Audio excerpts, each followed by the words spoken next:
నమస్తే, welcome to Suman TV. నేను మీ యామ్ని. ప్రస్తుతం మనతో ఉన్నారు ప్రముఖ జ్యోతిష్య వాస్తు పండితులు, జ్యోతిష్య శిక్షణ నిపుణులు, లలితాదేవి అమ్మవారి ఉపాసకులు బ్రహ్మశ్రీ నానాజీ పట్నాయక్ గారు ఉన్నారు. మరి గురుగారితో మాట్లాడి 12 రాశుల వారికి సంబంధించి కుజ శుక్ర కేతు కలయిక వల్ల ఏ విధంగా ఉంటుంది, ఈ విషయాల గురించి అడిగి తెలుసుకుందాం. నమస్కారం గురుగారు. శ్రీమాత్రే నమః. గురుగారు, ఇప్పుడు కుజ శుక్ర కేతు కలయిక వల్ల మిథున రాశి వారికి ఏ విధంగా ఉంటుందండి? మిథునంలోనే కుజుడు ఉన్నాడమ్మా. ఫస్ట్ ఆఫ్ ఆల్ ఏంటంటే కుజుడి యొక్క ప్రభావం ఎలా ఉంటుందంటే, వీళ్ళకి కుజుడు పూర్వజన్మ కర్మకారకుడు అంటారు.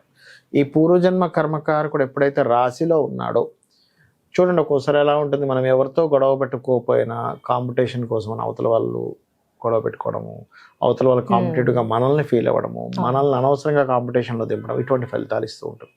అయితే ఇక్కడ మనం శుక్రుడు కేతువు 4వ స్థానంలో ఉంటూ కుజుడు లగ్నంలో ఉన్నాడు. సో మార్స్ లగ్నంలో ఉండి 4th house లో ఉండే శుక్రకేతులతో కనెక్టివిటీ పెట్టుకున్నాడు.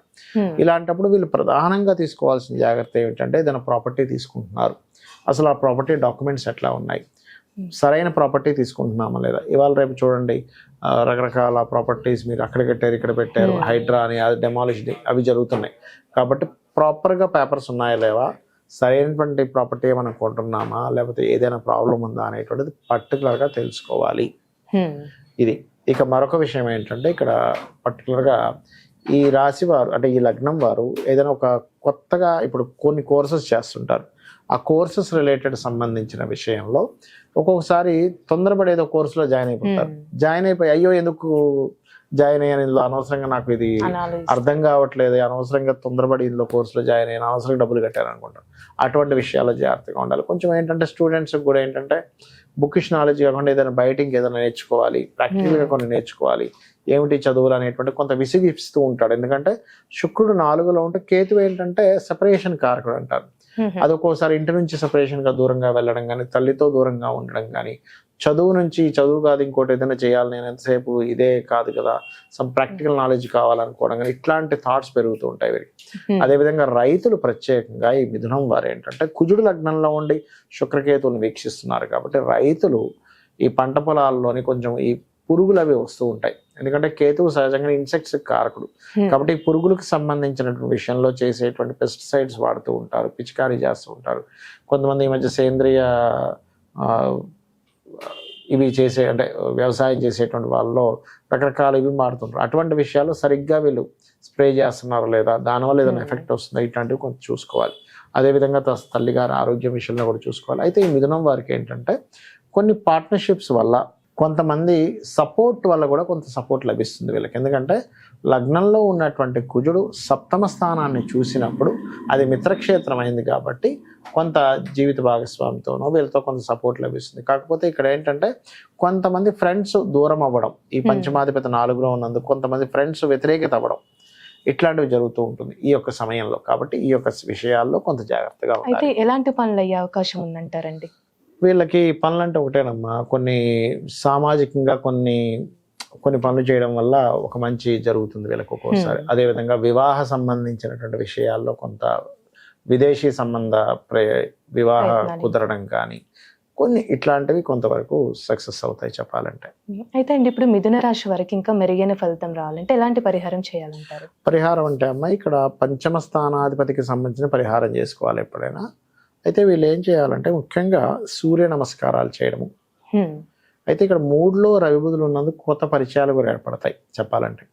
గవర్నమెంట్ పరిచయాలు, సొసైటీలో గొప్ప వాళ్ళ పరిచయం ఏర్పడుతుంది. అయితే పరిహారం విషయంగానే తీసుకుంటే సూర్య నమస్కారాలు చేయడము, లక్ష్మీ గణపతి యొక్క ఆరాధన చేయడము, మరియు నవగ్రహాల్లో శుక్ర కుజ కేతు గ్రహాల దగ్గర దీపారాధన చేయడము, గోవుకి క్యారెట్స్ బెల్లం తినిపించినట్లయితే ఎటువంటి ఇబ్బంది రాదు. ఇప్పుడు ప్రపంచవ్యాప్తంగా చూసుకున్నట్లయితే ఏ విధంగా ఉంది? మనం ఆల్రెడీ ఉట్టి శుక్రకేతువుల కలయిక ఒక 10-15 రోజుల క్రితం నుంచి ముందే మనం చెప్పాము ఏంటంటే, కొంచెం స్త్రీల మీద కాస్త యగాయిత్యాలు. ఎందుకంటే శుక్రుడు స్త్రీలకు కారకుడు అమ్మ. ఈ కేతువుతో కలిసినప్పుడు కుజుడు దృష్టి ఉన్నప్పుడు ఇట్లాంటివి జరుగుతాయని చెప్పి మనం ఆల్రెడీ ప్రిడిక్ట్ చేసాం. అదే రకంగా మనకు కనబడుతుంది కూడా. నిన్న మొన్న ఏదో సంథింగ్ ఈ పార్టీ వాళ్ళు ఏదో చేసిన ఒక హీరోయిన్ విషయంలో కూడా మనకి జరుగుతుంది. అంటే ఏమిటంటే దీని ప్రభావం ఇంకో 18 రోజుల వరకు దీని ప్రభావం ఉంటుంది. అదేవిధంగా ఈ కుజుడు ఇప్పుడు ఈ మిథునంలో ఉండడం కాకుండా నెక్స్ట్ సెప్టెంబర్ 20కి కర్కాటకంలో కూడా వెళ్తాడు. అప్పుడు ఆ కుజుడు శుక్రుడి సంబంధం కాకుండా అక్కడ శని సంబంధం కూడా పెట్టుకుంటాడు. అందుకని అదొక 4-5 నెలల ప్రభావం ఉంటుంది. అంటే దీని ప్రభావం ఇప్పుడు ఓన్లీ శుక్ర కుజ కేతువే కాకుండా ఇంకొక 5 to 6 months వరకు ఈ దేశవ్యాప్తంగా ఇప్పుడు ఆల్రెడీ కొన్ని యుద్ధాలు కూడా జరుగుతున్నాయి. సరే దాని ప్రభావం పెరుగుతూ ఉంటుంది. పెరగడము లేనట్లయితే కొన్ని అంటే ప్రభుత్వం కొన్ని డ్రాస్టిక్ నిర్ణయాలు తీసుకోవడం ద్వారా దాని యొక్క ప్రభావం పడడం ఇట్లాంటివన్నీ కూడా ఉంటాయి. అంటే ప్రభుత్వం మీద వ్యతిరేకతనిచ్చేటువంటి గ్రహస్థితి నడుస్తుంది ప్రజెంట్ ఇప్పుడు. అందుకని ఏమవుద్ది, స్లోగా ప్రభుత్వం మీద వ్యతిరేకత ప్రారంభమవుతుంది. ఫస్ట్ ఏమో పాజిటివ్గా ఉంటుంది, దాని తర్వాత వ్యతిరేకత ప్రారంభమవుతుంది. అంటే మల్టిపుల్గా జరుగుతూ ఉంటాయి. ఒకవైపు వ్యతిరేకించేవారు ఎక్కువ మంది, ఒకవైపు ప్రభుత్వాన్ని సమర్థించే వాళ్ళు ఎక్కువ మంది. ఎలా ఉంటుందంటే ఇప్పుడు ఇవాళ రేపు మీరు చూడండి, ఏదో ఒక ఇష్యూస్ నడుస్తూ సమర్థించే వాళ్ళు వ్యతిరేకించే వాళ్ళు పెరుగుతూ వస్తున్నారు ప్రతి విషయాన్ని, ఇష్యూని. ఆ రకంగా ఏమవుతుందంటే ప్రభుత్వ సంబంధించినటువంటి విషయాల్లో, ఎందుకంటే ఇక్కడ రవి కూడా మనకి శుక్రకేతువుల మీదుగా ప్రయాణం చేయనున్నాడు ఆయన. అందుకని ఏమవుతుంది, కొన్ని విభజనలు అంటే ఇప్పుడు ఆల్రెడీ ఒక ప్రభుత్వం నడుస్తుంది, ఆల్రెడీ ఓడిపోయిన ప్రభుత్వం దీన్ని అవకాశంగా తీసుకొని ఇంకేదైనా మనం దీన్ని ప్రణాళిక చేయొచ్చా, మనం ఇంకేదైనా దీన్ని అడ్వాంటేజ్గా తీసుకుని మనం ఏదైనా చేయొచ్చా అనేటువంటిది ఉంది. కాబట్టి ఈ రవి కేతు మీదుగా సంచారం జరుగుతుంది కాబట్టి నెక్స్ట్ కాస్త ప్రభుత్వాలు కూడా జాగ్రత్తగా ప్రభావం ఉంటుంది. అయ్యో పొలిటికల్ మీద జరిగేటువంటి గొడవల వల్ల పొలిటికల్ మీద ప్రభావం వచ్చే ఛాన్సెస్ ఉంది రాబోయే ఇక్కడ నుంచి ఒక 5 to 6 months వరకు అనేటువంటిది బలంగా చూపిస్తుంది. ఎందుకంటే ఈ కుజుడు ఇప్పుడంటే శత్రుక్షేత్రంలో ఉన్నాడు మిథునంలో, కానీ తర్వాత నీచస్థానంలోకి వెళ్తాడు.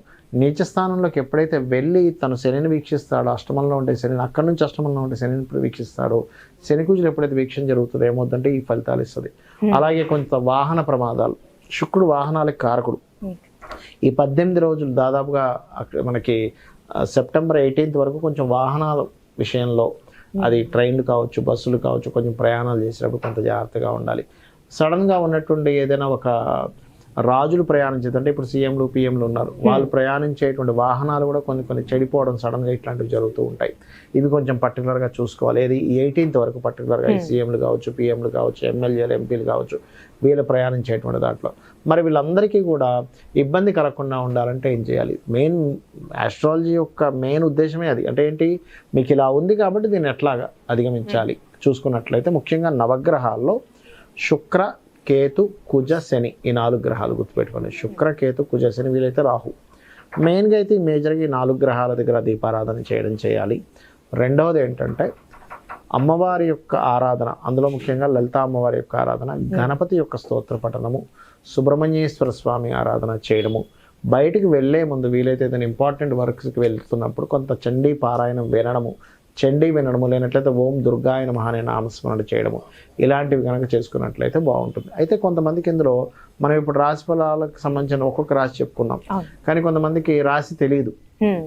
అలాంటి వారు కూడా ఇప్పుడు నేను చెప్పినటువంటి దానాలు ఇచ్చుకుంటూ, అంటే ఈ దీపారాధన చేయడము, వీలైతే గోవులకి గ్రాసం ఉంటుంది, గ్రాసము, తీపి చపాతీలు అంటారు, అంటే తేనె పూసిన చపాతీలు తినిపించడము, అదేవిధంగా క్యారెట్స్ తినిపించడము చేసినట్లయితే వాళ్ళ లైఫ్లో వాళ్ళకి తెలియదు కదా, వాళ్ళ లగ్నం ఏంటో తెలియదు, రాశి ఏంటో తెలియదు, వాళ్ళు రాయలేదు. అలాంటప్పుడు మరి గ్రహస్థితి వచ్చింది ఎలా ఉంటుంది అని డౌట్ వస్తుంది. ఈ పరిహారం కనుక చేసుకున్నట్లయితే ఇబ్బంది అనేటువంటిది రాదు. ఈ విధంగా చేసుకోవచ్చు. తెలిసిన వాళ్ళకి ఆ పర్టికులర్ అంశాల్లో జాగ్రత్తగా ఉండాలి. నేను చెప్పేది ఒకటే, ఈ శుక్రుడు మారే వరకు కూడా స్త్రీలను ఒంటరిగా కొన్ని ప్రదేశాలకు వెళ్ళినప్పుడు ఇబ్బంది ఉంటుంది అన్నప్పుడు కొంచెం జాగ్రత్తగా ఉండడం మంచిది. చాలా చక్కగా తెలియజేశారు గురుగారు, ధన్యవాదాలండి. శ్రీమాత్రే నమః.